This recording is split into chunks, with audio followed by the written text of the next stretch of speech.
Before we have our speaker, I have one quick announcement, which is we are going to have a members meeting after this meeting. So those of you who are able to join us, please join us.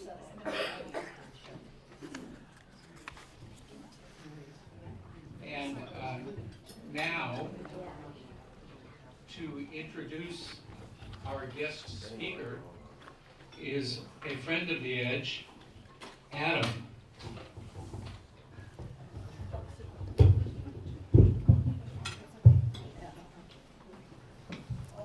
It's my privilege to introduce our guest speaker this morning. He's a member of the world-famous Magic Castle in Hollywood, California. He's been featured on more than 100 radio and television shows, including PBS, MSNBC, and Fox News. He's the author of several humor and motivational books, including Comedy Comes Clean, a collection of wholesome humor. And his latest book is called Your Life is a Joke, 12 Ways to Go from Ha-Ha to Aha.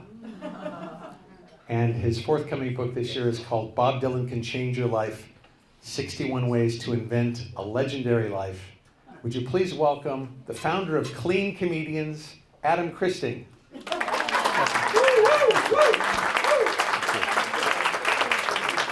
you. Hi, I'm Adam Christing.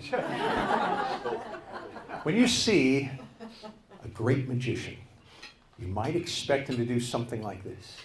You expect him to take a handkerchief like this, wave it into the air, reach inside of it, and produce a beautiful dove. Of course, I don't do that kind of magic. I just do the pretend kind. Let me just fold that dove up. Don't worry, I would never hurt an animal. It's just an illusion.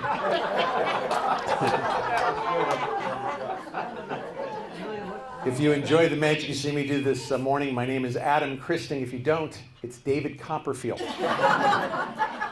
I like to do that one right at the beginning because I want to make it crystal clear. You can do magic. There was a performance in Las Vegas, there often is, with David Copperfield. He was at the MGM, and this woman, way up in the cheaper seats, just stopped his show one night, and she yelled out, she said, "Mr. Copperfield, how do you do that magic?" Without batting an eye, Copperfield said, "Ma'am, I could tell you, but I'd have to kill you." And she instantly responded with, "Then tell my husband." Now, I can't give away all the secrets of magic, but today we're going to have 5 words that are connected to the acronym MAG. Have you noticed that everything is an acronym these days? What does BBC stand for? Very good. I flew Delta the other night. Turns out Delta stands for Don't Expect Luggage to Arrive. But our acronym this morning is the word magic. Why don't you spell it with me? M-A-G-I-C. Very good. And the first letter. And my goal today, I hope you just take one of these words and take it into your new year. But the first letter is M, and it's going to stand for mission. And I want to remind you to give yourself permission to be about your mission. Let me say that again. Give yourself permission to be about your mission. Now, my new friend Brooke and I, Brooke, just stand for a moment because we worked this out. We went shopping together last night for shirts, and I hope you like the connection. Would you give him a hand for hosting today? Yes, thank you, Brooke.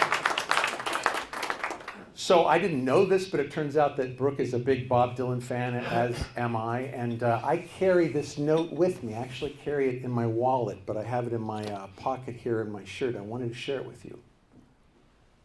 This is what Bob Dylan said in a fairly recent interview. He said, "I wanted to be somebody who'd never be forgotten."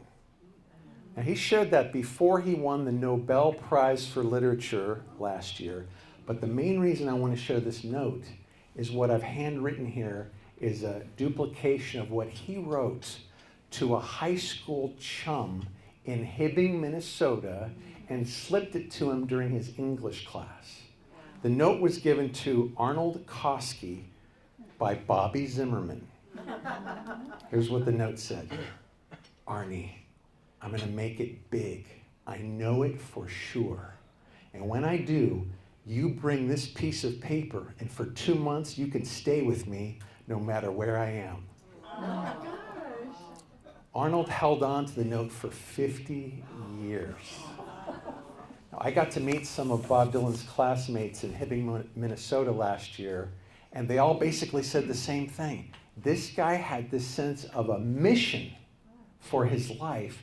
He knew that he was destined to have his song heard, to have his voice heard. Now, you may not be a fan of Bob Dylan's voice. My theory is Bob Dylan can help you find your voice even if you can't stand his. I think one of the big takeaways we get from him is no one appointed or anointed him to be the voice of any generation. He just decided that he had this calling. He felt through his intuition this sense of a calling in Hibbing, Minnesota, where he was on track to become basically the manager of his father's appliance store. But he heard the muse. He gave himself permission to be about his mission. He gave himself a new name.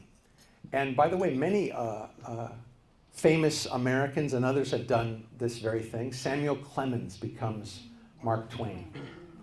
A little Jewish boy, son of a rabbi named Eric Weiss, read in a book that if you add an I to a word, it means you become like that thing. And he was reading about a great magician named Robert Houdin. He added an I and became Houdini. He had a sense of mission about his life. So this new year, have you noticed that most resolutions go in 1 year and out the other? Right? This year, you can make a difference in your own life by going deeper than a resolution or even a goal and making it your mission. Your mission gets to why. Not just what am I doing, but why am I doing it? I know for me, the first half of my career, my mission has been this company called Clean Comedians. And by the way, we made every mistake in the book. Our motto is, it doesn't have to be filthy to be funny. Do you agree with that concept? Yeah. Great. And so I take responsibility for this. I came up with the motto. We printed it on about 100 brochures, and we mailed it out to corporations and theaters and churches, but there was a typo. And instead of saying it doesn't have to be filthy to be funny, it said this: Clean Comedians is an association of professional comedians who believe it doesn't have to be funny. Takes the pressure off me. Made every mistake in the book, but stayed on mission. And since that time, we've booked over 2,500 events for corporations, associations, charities, churches, synagogues, you name it, schools, colleges. It's been a wonderful ride. And just like my example with Bob Dylan, no one had an election and named me president of Clean Comedians. As a young man, I just called myself the president of Clean Comedians. I gave myself permission to be about that mission, and within a matter of weeks, I was on national radio shows talking about how humor doesn't have to be filthy to be funny. So my encouragement to you this morning is, stop getting ready to get ready to get ready to get ready to get ready, and be about your mission. I'm going to give you an example of this as we move to our A letter, which is the word action. Could you all stand up right where you are? Please stand. Sometimes we wait until the feelings are there before we take action. Have you noticed that? Like, I want to feel like I'm in a good mood before I go to a party or an event. But what really happens is when you put your body there, your heart follows. Let me give you an example. Let's everybody put on a smile on your face, even if it's kind of a phony, early in the morning smile. Okay, everybody. Now I want you to smile real big and look up toward the ceiling. Everybody, good. Yeah, look up. Now go ahead and put your hands up toward the ceiling, everyone. Suddenly, Diana, the Inside Edge is now a Pentecostal group. But that's okay. While you're looking up and smiling really big, try this as an experiment. Do your best to feel depressed. It's not working, is it? People are laughing, smiling. Look up, big smile on your face. Do your best to kind of feel down. Okay, hands down, look at me. I just want to remind you, take the actions that you need to take for your mission, and the feelings will follow. You can have a seat. Thank you. Be in action. You're a wonderful group. I want to let you know that for me, speaking to you this morning is truly a privilege. I have read about, heard about, and attended one time the Inside Edge. And for a speaker, I mean, this is like, for me, talking to you would be like teaching Michael Jordan how to dunk a basketball, because you are immersed in life enhancement, self-improvement, and spirituality. And so I'm just going to share with you some of the nuggets I've learned on my own magical journey. So back to that A word, action. Let's try a little bit of magic. Earlier this morning, thanks to Brooke, we had the question about would you rather be a magician, a comedian, or a musician? And my answer is yes. And here's the experiment I want to try with you. Watch this.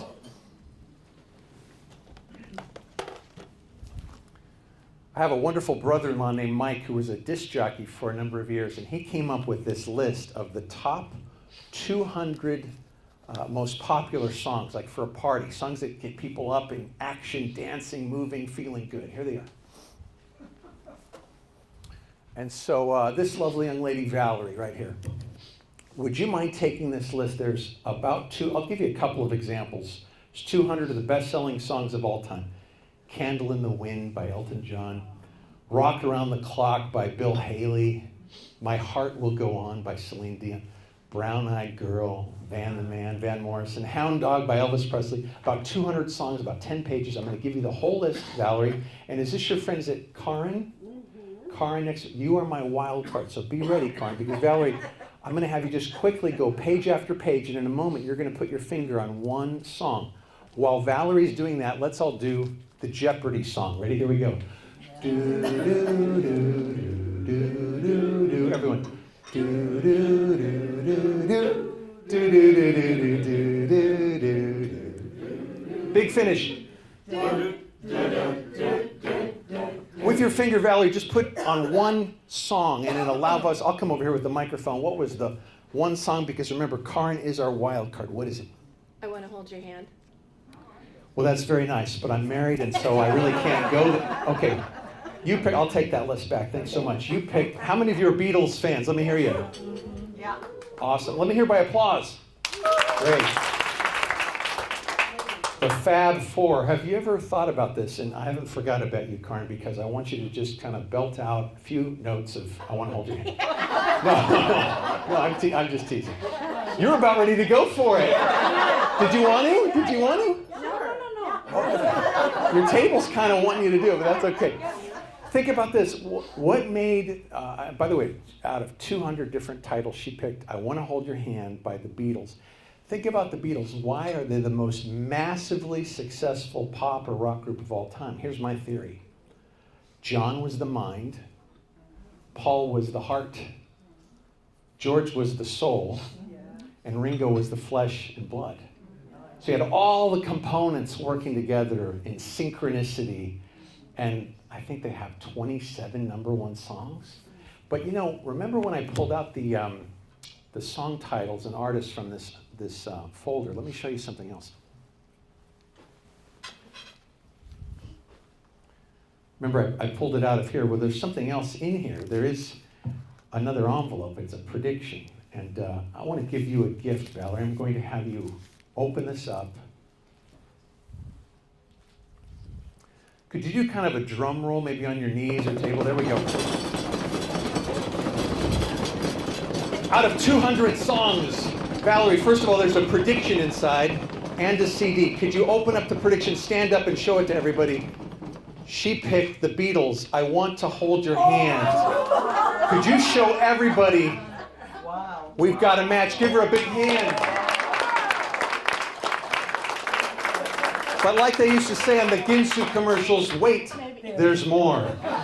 Because that was, I believe, their first number one hit song in America, I Want to Hold Your Hand. That CD is my gift to you, has all their number one hit songs. One more hand for Valerie for being a wonderful helper. Thank you so much. Thank you. Well, I wanted to give that gift, and that leads me to my next letter. We talked about the M being on your mission. We talked about the A, don't wait, get into action. The G stands for generosity. Generosity. Oh, it's so powerful. Last night I had a wonderful dinner, and my new friend Ted gave me a book, and I was up pretty late reading it because it was not only was it a gift that he gave me the book, but the gift that he's given to readers in writing the book is so powerful. And I'm telling him now publicly, I don't know if you realize the kind of impact you're having by being so generous with your words. I don't know if you realize the impact you're having with your life. If you could know, it would blow your mind. So let's be generous as we go into this new year. In fact, I'm going to give something away right now, a copy of my book. But first, I want to read you a little piece of it.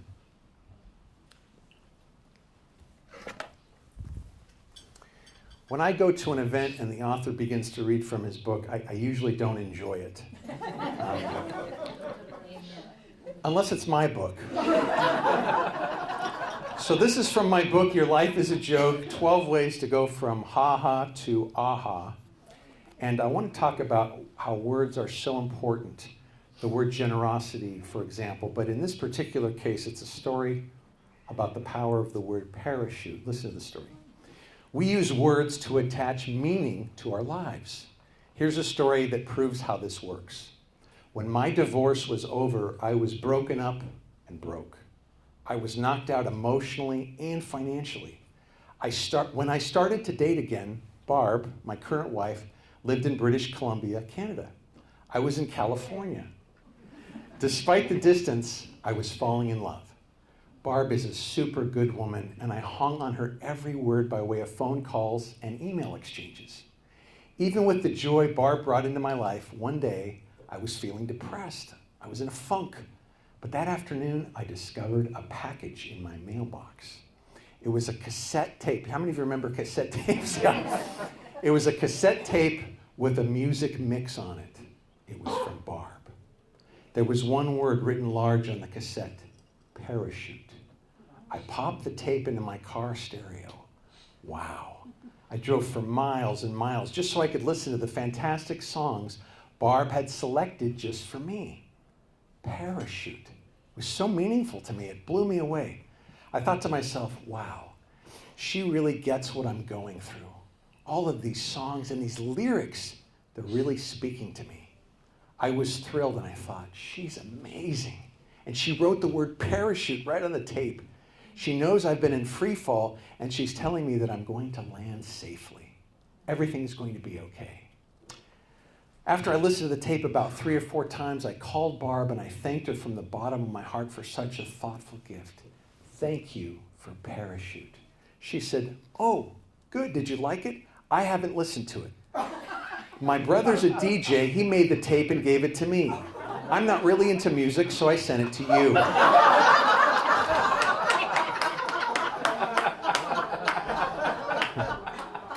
I had to laugh. I was in love and so in need of a lifeline that I made up a scenario to give myself what I needed. See that Bob Dylan quote. Sometimes we have to latch on to the words or the meaning that help us fulfill our mission. My conviction is that life does not happen to you. Life happens for you. And generosity, we've been given the gift of life, and so we can give to others. And by the way, Barb and I have been married now almost 18 years next month. But I promised I would give away a copy of this book, so stand up. I'm going to give you a chance to win right now. Here's how this works. Rush the stage. Hey, Brooke, I'll do the jokes, okay? All right. No, I'm not teasing. I have a coin here. I'm going to toss the coin, heads or tails. If you think the coin's going to land heads up, go ahead and make your prediction. Put your hand on your head. If you think it's going to land tails up, put your hand on your tail, okay? All right, everybody, make your prediction, heads or tails. Here we go. She's really into this. Good, okay. First toss, it is tails. So sorry. All the people who picked heads have to be seated. Sorry. Okay, well, we lost more than half the group, I think. Make your next prediction, heads or tails. Here we go. Thinking about it? Please keep your hand on your own tail. All right. Next toss, it is heads. Oh, we lost all the tail people have to be seated. Oh, we've only got a few left. John, you're either really into this or you have a migraine. I mean, you were really going for that there. Okay, so make your next prediction, heads or tails. Jane, what do you think? Heads. She's going heads. We got anyone going tails? You might want to go against the grain. Okay, she's going tails. Here's our next toss. Here we go. Heads. Who's left? Tail people can be seated. Thanks. Oh, we've got about 4 left. It's exciting. Make your prediction. It's down to 4. Here we go. He's going tails. Here we go. Yeah. She's actually praying and meditating about her answer. And she's really. Yeah, okay. Here we go. And the next one is tails. All right. We've got 3 left. Here we go. John, you ready? I'm ready. Now, one of you might want to go heads, or else. You're all gonna go now. Okay, she's going for it. All right. So we have, okay. All right, here we go. It is tails. I think we have a winner. John, congratulations. You won the book. Oh, my lucky day. Thank you. Awesome. What a great group you are. I forgot to ask you, how many of you have never been to the Pacific Club before? Raise your hand. Great. Just one? Great. How many of you have never been to Inside Edge before? Same person. Isn't that a coincidence? That's incredible. Yeah. Well, before we move to our next letter, I want to talk a little bit more about generosity.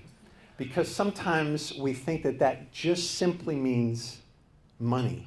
And of course, it includes money. If you want to know where your real priorities are, I mean your real priorities, not what you're just saying or espousing or thinking out loud, but your real priorities, look at 2 things. Your watch and your wallet. How do you spend your time? How do you spend your money? That'll show you where your heart is. But speaking of the heart, generosity is this wonderful word that means like overflowing. And sometimes whether we have money to share or not, we can still share our hearts. And as my grandma taught me, son, you have 2 ears and only 1 mouth. Keep that in mind. And so I want to tell you a quick story about my friend Chris. My friend Chris, growing up, was my best friend. And I sort of lost touch with him. And one day he called me and he'd had a terrible motorcycle accident and broken off an engagement, or the engagement had been broken off, and he was heartbroken. And he wanted to get together. So he came out to see me, and I thought, I'm already doing some speaking. I was already working as a counselor and a minister at this time. I thought, I really need to come up with the perfect words to share with my buddy Chris. But for some reason, I remembered what my grandma had said about 2 ears and 1 mouth, and I just listened and listened and listened. And after about an hour, I'll never forget this moment, Chris stopped and he said to me, "You've given me the best advice I think I've ever been given." I didn't give him any advice at all. I just listened. Sometimes let's remember, people really want to be heard more than they want to be told. So don't forget, when it comes to generosity this year, about the magical power of listening. Well, we talked about the M, the A, the G. We're getting to 2 of my favorite letters. The I will stand for imagination. Imagination. And let's see, I want to reach out and connect. Gentleman here with the glasses, my Amish friend. Could you just stand, sir? Yes, please stand. Great. Okay. What is your first name, sir? Michael. Michael, great to see you. I'm Adam. Michael, I have an invisible pack of cards. Imaginary pack, because this letter is I for imagination. Go ahead and catch the pack. Nice catch. I want you to take the cards and shuffle them up, if you would, mix them. If you could take them out of the box first, Michael, that would be better. Remove them from the box. Great. And allow a friend seated near you to select one card, Michael. Just, let someone take a card. Great. What is your name? Pam. Pam, make sure it's not the Ace of Spades or the Joker, okay? It's not. And show it around to everybody. I'm not going to look. Okay, great. Memorize that card, Pam. Here's the fun part. I'd like you to take it and reverse it. Put it upside down back into the pack. Great. Cards go back in the box. Now, Michael, I'm just curious. Do you believe in reincarnation? Yes. Well, hey, welcome back.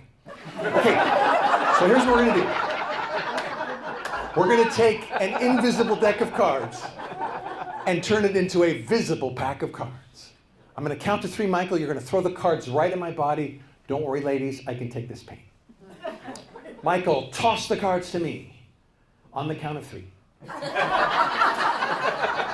That's right. You've done it. You've done a great job. He's turned an invisible pack into a visible pack.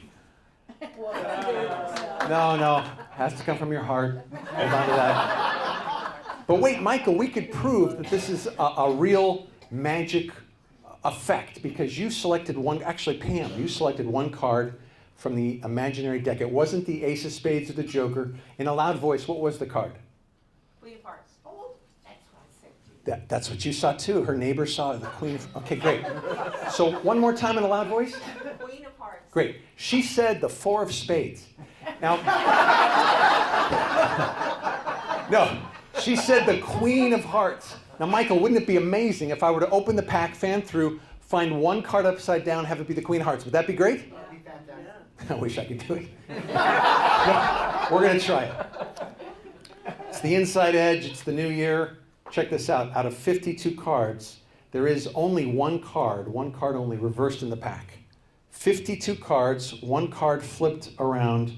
You selected and your neighbor saw that one card was the Queen of Hearts. Your imagination is magic. The one card is the Queen of Hearts. Would you give Pam and Michael a big hand for helping out? Let's hear it for them.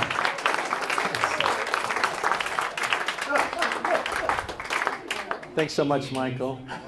What a great group. By the way, if you're interested in seeing me, Adam Christing, on The Tonight Show with Jimmy Fallon on February 28th, please write in, let him know, because I'm open that night. Okay. So, back to imagination for a moment. Did you see this? This was in the Orange County Register last year. Map of Disneyland sells for $700,000 at auction. What in the world? A map sold for $700,000. I want to come back to the map in a moment, and I want to tell you two stories about Walt Disney. Here's the first one. After Walt had passed on, Disney World was built in Orlando. He wasn't there, of course, physically. They brought his wife, and the escort was showing her around to see Disney World. And the guide said, "Mrs. Disney, it's such a shame that Walt couldn't see this." And she said, "He did. He did. He saw it in his imagination. He saw it." Remember what one of his characters saying? If your heart is in your dream, no request is too extreme. Well, let me show you this. The map that sold for $700,000 was drawn 2 years before Disneyland was built. It was purely from Walt's imagination. He was in Burbank and he called one of his artists over. His name was Herb. He called him Herbie. And he said to Herbie, "Herbie, I just want it to look like nothing else in the world, and it should be surrounded by a train." This is a replica. I mean, it's basically exactly the map, smaller scale, that he had drawn 2 years before Disneyland opened. Here's what I want to point out to you. If you go to Disneyland today, 60-some years later, you'd be blown away how today it still is almost exactly as Walt saw it in his imagination. He had this drawn so that he could borrow money from ABC, $5 million to build Disneyland. Now Disney owns ABC. It all started in his imagination. One more thing I want to share with you about Walt. This book here, I just picked up last night, local bookstore. Guess what the title is? Walt Disney, Drawn from Imagination. It says, the layout for the park was a virtual map of Walt's imagination. And it goes on to describe it just as you'll see. And I brought it so that you could come and look at it after our program today. What's in your imagination? We did a little magical experiment where we turned an imaginary deck real. But Einstein, who was named by Time magazine as Person of the Century, said this: imagination is more important than knowledge. What are you picturing for your year, for your life? about your mission? Are you getting really detailed? Can you draw a map of it? The more specific, the more you dimensionalize it, the better. Use your imagination. Well, we're building up to kind of the big crescendo here, but I think we need another little magical moment. I want to show you how easy it is for people to get fooled with magic. And this table has been so much fun, and I noticed Peggy, right? She's a very expressive person. Could we give her a welcome? Would you mind coming up here for a moment, Peggy? Oh, come on, let's do better than that. Inside edge. I'm going to have you sit right here, Peggy. Yes, please. Awesome. I get to meet my new friend, Peggy. What is your name? Peggy. Now, friends, you're going to see how this illusion's being done. You can't tell Peggy what you see. So everybody, hold up your right hand. Repeat after me. I promise not to give away the magical secret to Peggy. Okay, good. Hands down now. Peggy, if you could hold your hands up like this, both hands. Yeah. Thumbs closer to each other. Great.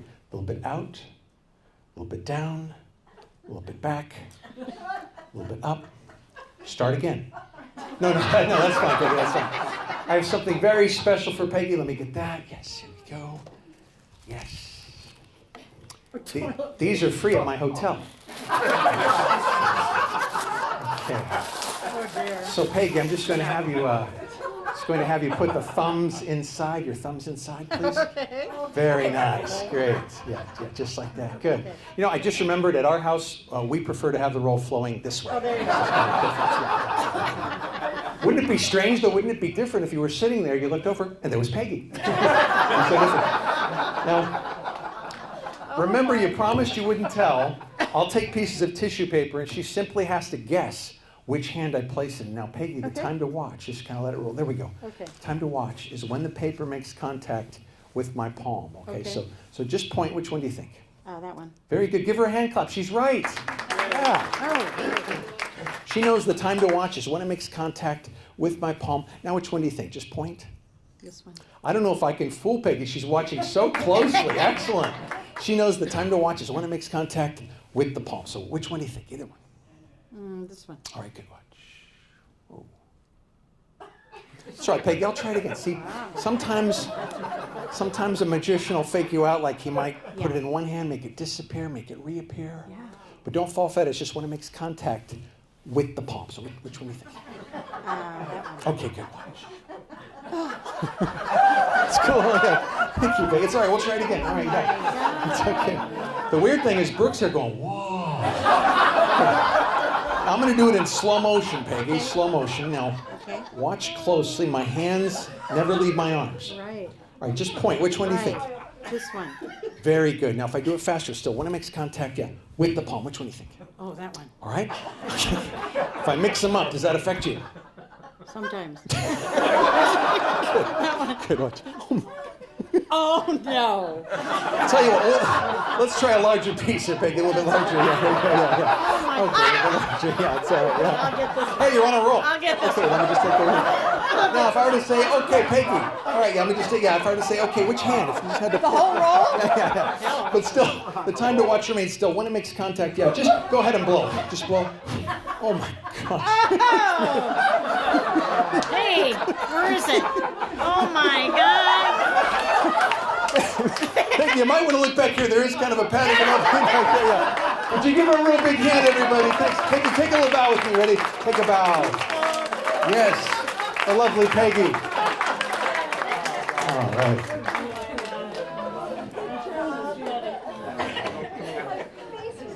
Well, the first time I saw that illusion being done, I was the guy sitting in the chair. And for about 20 minutes, this guy was throwing TP paper over my head. And I was like, whoa. And he built a mountain behind me. And you were a great, great sport. Thank you. But one of the reasons I like to do that is I want to make it clear that the way magicians trick you is one time I had a chance to assist David Copperfield on one of his TV specials. And I can't give away his secrets because that's what Fox TV is for. But I can tell you,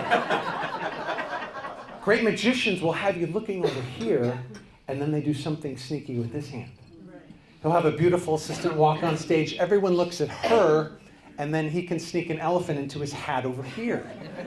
And so we magicians call that misdirection.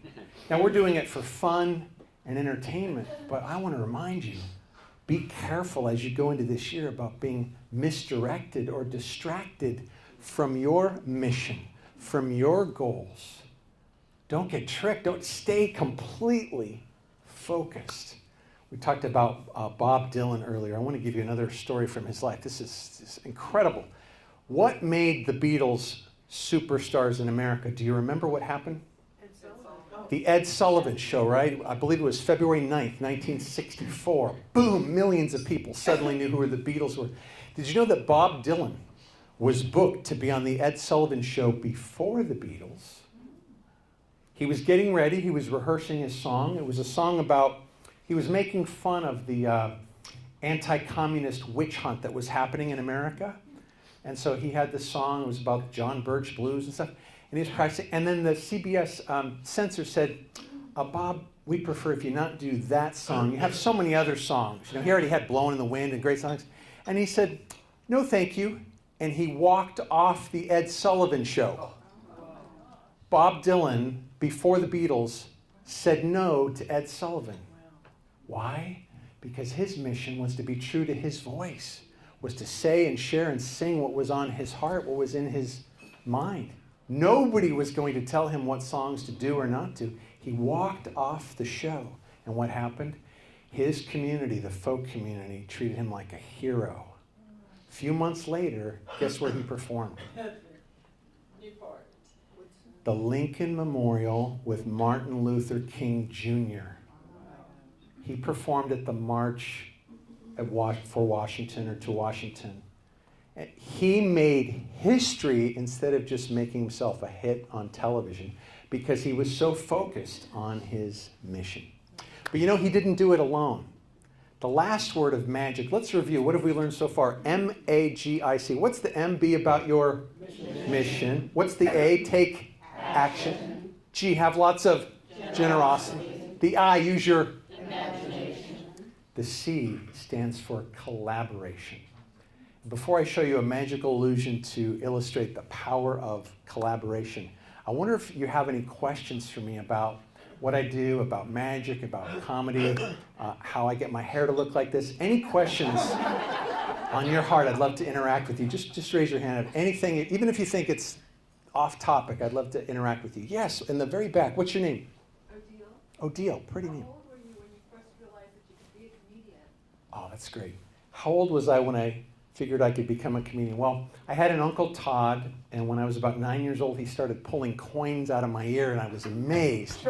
And so I caught the magic bug first.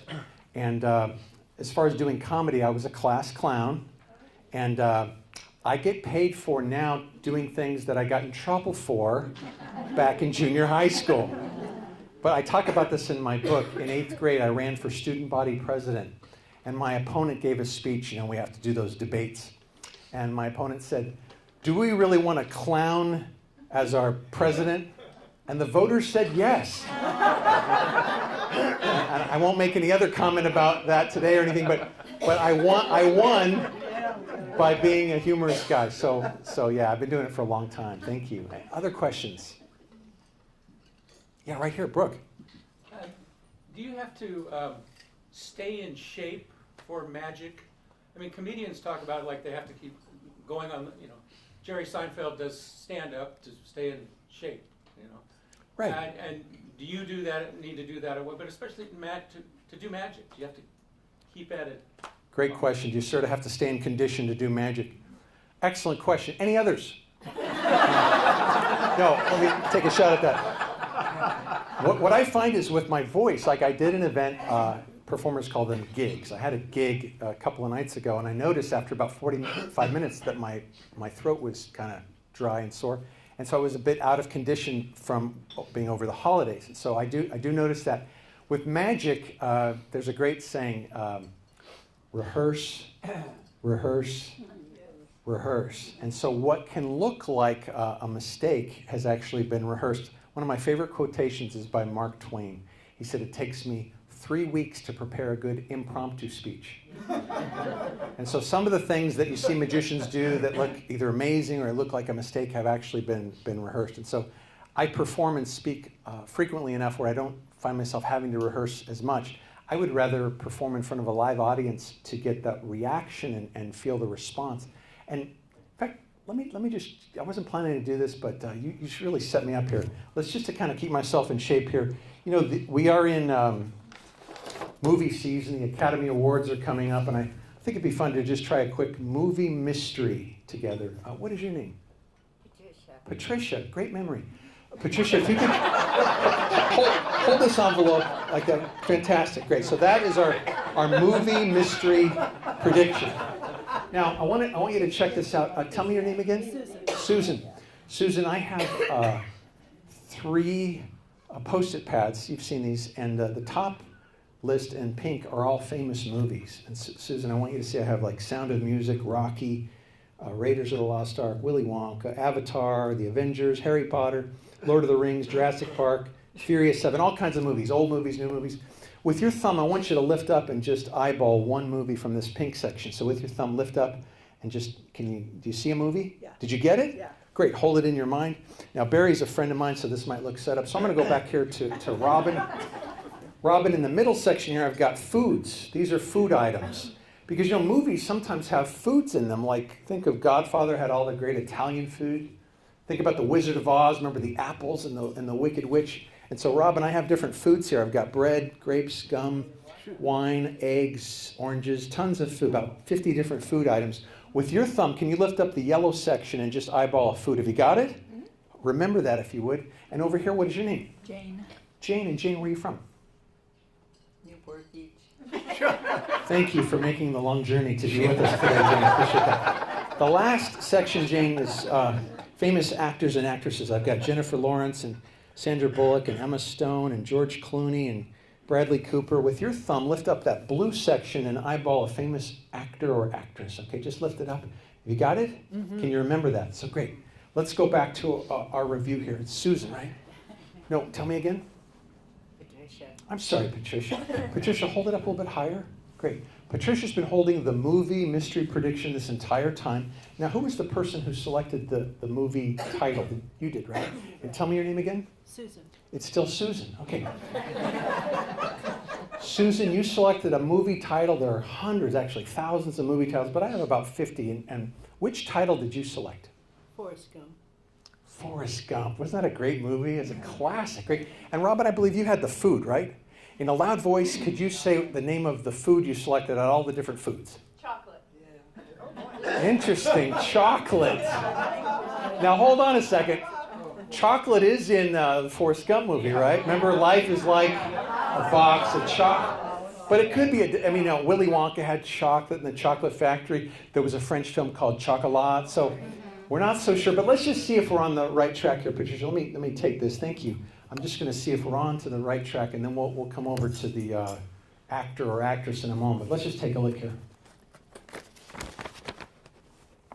This looks like a good sign, friends. That looks like Forrest Gump, and it looks like the box of chocolates. Isn't that cool? And so just to kind of bring this home, because we're going to be talking about the power of collaboration, you're going to name the famous actor or actress, and we'll complete the prediction, and I'm sure I'll get a big round of applause. So name the famous actor you selected. Morgan Freeman.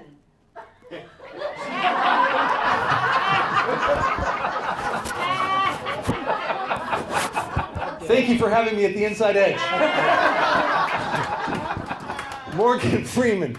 Morgan Freeman's in a lot of movies. Have you noticed that? I can almost imagine if they did a remake one day that he could actually be Forrest Gump. How about a real big hand for my 3 helpers? Morgan Freeman as Forrest Gump. All right.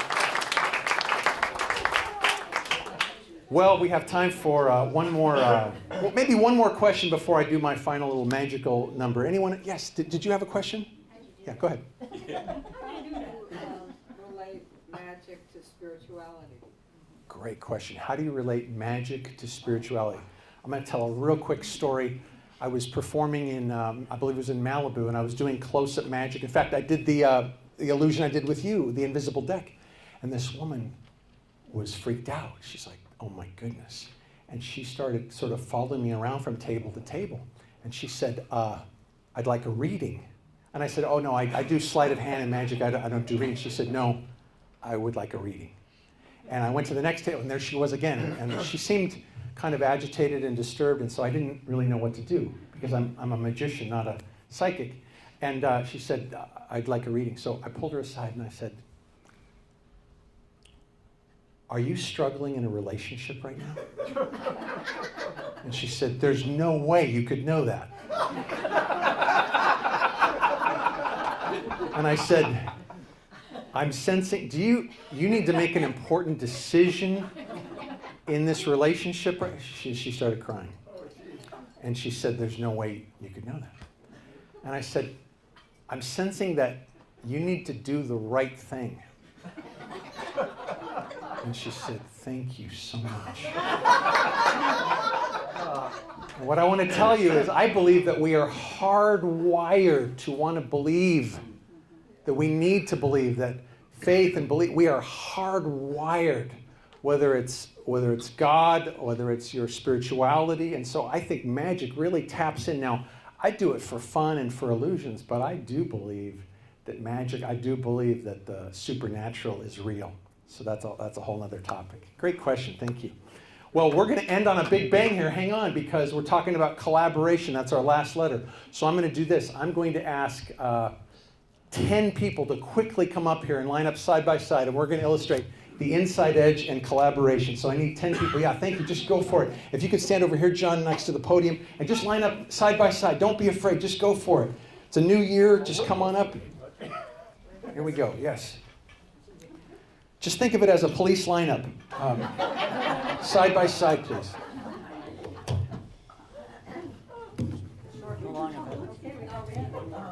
Okay, we got 10 yet? 1, 2, 3, 4, 5, 6, 7, 8, 9. Do we need one more? One more. We need one more. Who else would like to be a... Yes, give her a hand. Could you stand next to John? And John, could you scoot over just a little bit? And excuse me, I'm going to grab this. Now we're going to go back to this gentleman who got a nice round of applause, got a standing ovation actually. What is your name, sir? Matt. Matt, that's a great name. I have one in front of my door. Now Matt, sorry. Didn't mean to step on you with that. We're glad you're here. Welcome, Matt. What I want to do, I'm teasing, man, I'm teasing. Since you are our final friend who came up here, Kathy, I'm going to have you hold this. And just hold it against your chest if you would. And Matt, you get to help me. I'm going to go real quick on this. We're talking about the final letter, collaboration. I have 9 envelopes that have all been numbered. And Matt, in a moment, you're going to help me mix them up. So some of them we will set down. You'll be in charge. Some of them we will switch. And so, in fact, I'm going to give you control. You might say, Adam, ditch it, and I would set the envelope down. Or you might tell me to switch it. It'll be up to you. Now, personally, I'm a Calvinist, but not by choice. And so you have free will. You could have me ditch it, or you could have me switch it. It's totally up to you. Now, I'm going to give these a little cut here. And so now they're really mixed up, and let's get it started here. Matt, first one, ditch it or switch it? Ditch it. Okay, good. Next, ditch or switch? Ditch. Next, ditch or switch? Switch. Okay, I'm doing just as he says, switching it. Haven't forgotten you friends back here. We'll get back to you in a moment. Next one, ditch or switch? Switch. Switch, doing just what he says. Next one, Switch. switch, and that leaves us with one, which will ditch. Give Matt a big hand. And so now, here we go. Please hold it against your chest. No peeking.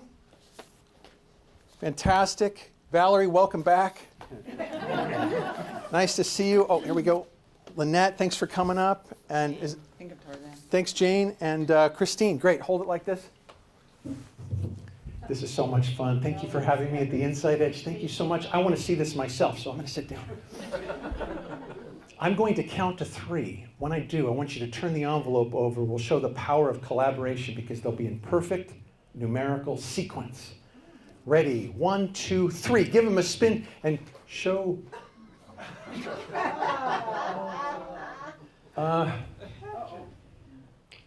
Happy New Year. Why don't you two switch? I think these yeah, could you two switch? Yeah. But this is a mess. I feel bad. I gave that such a big build-up and everything. Well, Matt, I guess it's really your fault. Well, Matt, you told me to ditch him and switch him. Let's try one more thing. Let's go out this year. Remember, your inside edge is in the inside. It's the magic that you carry in your life.